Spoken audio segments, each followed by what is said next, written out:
This will show us how to input all of our shipping expenses from PayPal into our Google Sheets. So you'll log into PayPal and then move over and click on Activity and then All Transactions.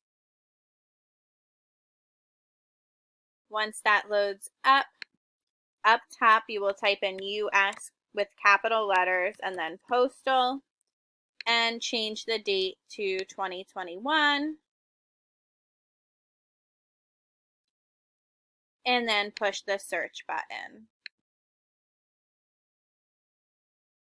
And this will show you all of the charges that we paid to the US Postal Service. You'll scroll all the way down because we're going to start with the beginning of the year.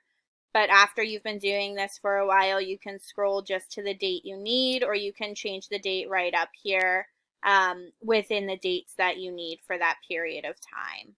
So we'll continue scrolling, scrolling, scrolling.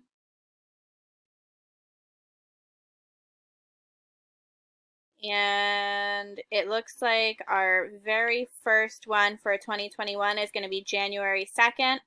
So we note the date, January 2nd, and we paid $5.04. So we'll move right on over into the client info sheet that has shipping expenses.